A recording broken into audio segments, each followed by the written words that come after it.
Saat ini sudah 5 menit berjalan dari pukul 10 waktu Mekah, Arab Saudi, dan kita langsung tinjau kondisi terbaru dari Mekah saat ini. 3 jurnalis kami sudah siap dengan laporan langsungnya. Ada Yasir Neniama, kemudian ada Imron Fahim, dan Mustaqim. Nanti kita akan mendengarkan langsung laporan dari masing-masing titik terkait dengan persiapan untuk puncak ibadah haji pada hari ini. Assalamualaikum teman-teman, selamat pagi untuk kawan-kawan semua di sana. Saya mau ke Imron dulu sekarang. Imron, Anda yang bersama dengan tim petugas haji dari Kementerian Agama pasti sudah memantau dari awal sampai akhirnya sampai di momen puncak haji hari ini. Apa yang Anda cermati untuk kondisinya sekarang? Ya, Assalamualaikum Tifal dan selamat siang. Memang hari ini merupakan hari yang cukup berbahagia bagi seluruh umat muslim di dunia, khususnya umat muslim yang berasal dari Indonesia. Ada 241.000 jamaah haji Indonesia tengah berada di Arafah, yang dalam waktu 2 jam lagi mereka akan melaksanakan puncak haji, yakni wukuf di Arafah. Kesiapannya sudah dilakukan sejak beberapa minggu yang lalu.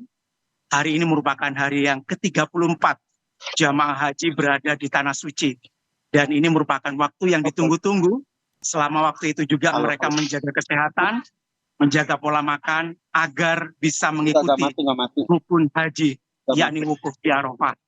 Saya saat ini berada di salah satu maktab yang ditempati oleh jamaah haji Indonesia reguler, di mana mereka berjumlah 213.000. Mereka menempati 1.169 tenda yang terbagi dalam 73 maktab. Dalam waktu 22 jam ke depan, mereka akan mengikuti khutbah yang akan dibawakan oleh khotib. Kemudian mereka akan melakukan sholat maktabin antara sholat duhur dan sholat asar. Rangkaian ibadah ini mengawali ibadah puncak haji, yakni wukuf di Arafah.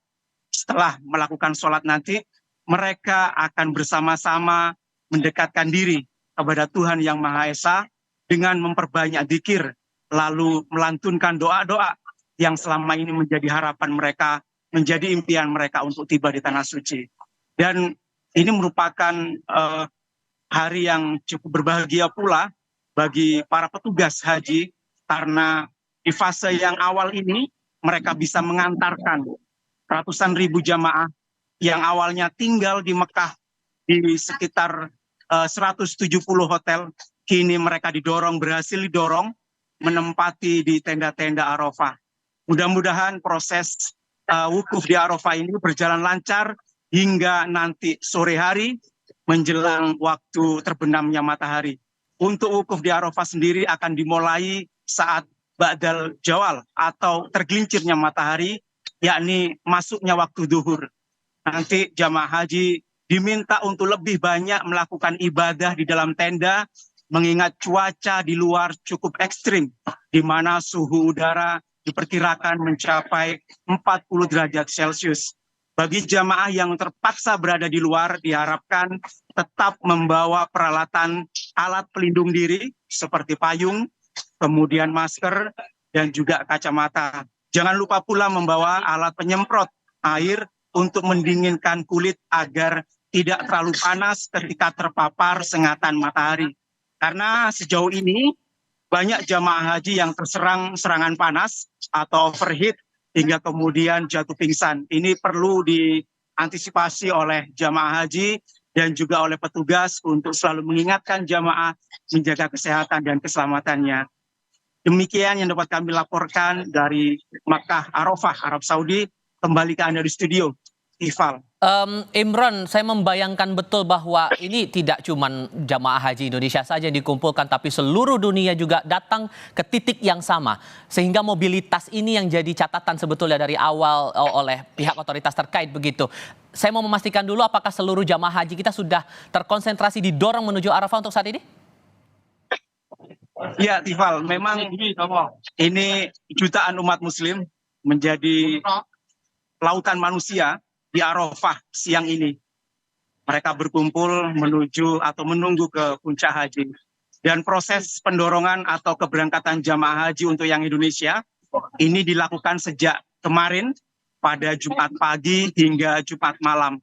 Dan pada pukul 11 malam jamaah haji sudah terangkut semua atau sudah diberangkatkan semua ke area Arafah, yakni tempat wukuf di Arafah yang berada tidak jauh dari kota Mekah. Dan sejauh ini kondisi jamaah seluruhnya dalam kondisi baik, sehat, dan mereka bersiap untuk menyambut puncak haji, yakni wukuf di Arafah. Namun memang ada beberapa yang tidak bisa bersama dengan kita karena takdir mereka harus wafat, meninggal dunia. Ada sekitar 118 orang meninggal dunia sebelum pada tanggal 9 Dzulhijjah. Untuk orang-orang yang wafat dan meninggal dunia ini akan dibadal hajikan oleh petugas haji. Ada sekitar 300 petugas haji yang akan membadal hajikan untuk para jamaah haji yang wafat. Baik mulai wafat di embarkasi maupun wafat di Tanah Suci. Demikian, Tifal.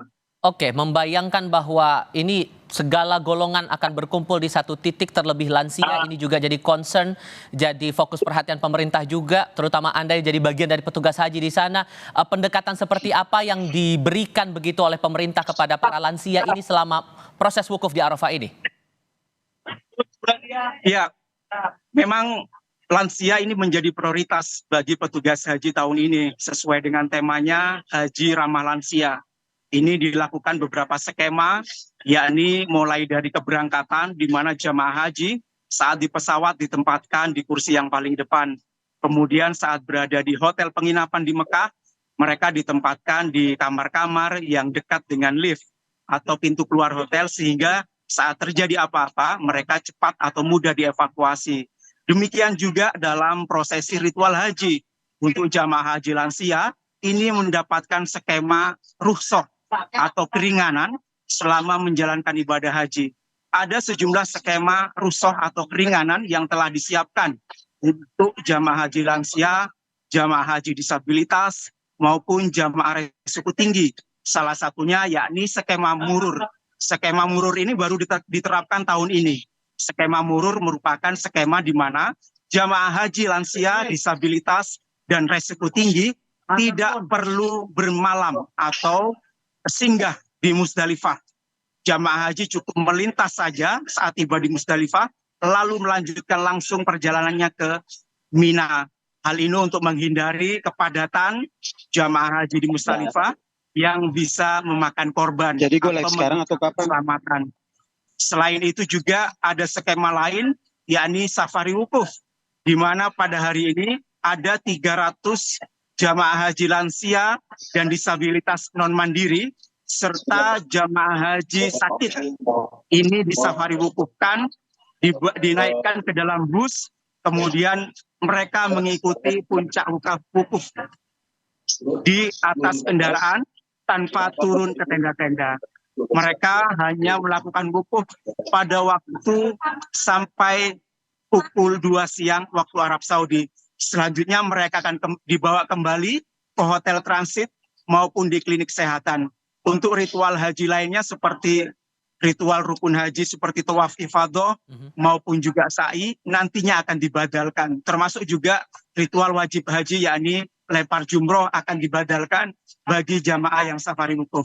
Tifal. Itu gambaran dari satu titik, nanti kita akan juga tinjau lagi ke titik yang lain. Tapi untuk sementara Imran Fahim, terima kasih untuk laporan Anda saat ini. Kita juga masih memantau perkembangan terbaru dari Arafah yang saat ini masih terus dipadati oleh para jamaah haji yang akan melaksanakan puncak haji hari ini 9 Zulhijjah 1445 Hijriah. Ada 2 titik lagi saudara yang bakal kami tinjau nanti untuk melihat keadaan para jamaah dan detik-detik menuju ibadah wukuf di Arafah saat ini masuk ke dalam puncak pelaksanaan ibadah haji 1445 Hijriah. Kami akan segera kembali, pastikan tetap di Kompas TV.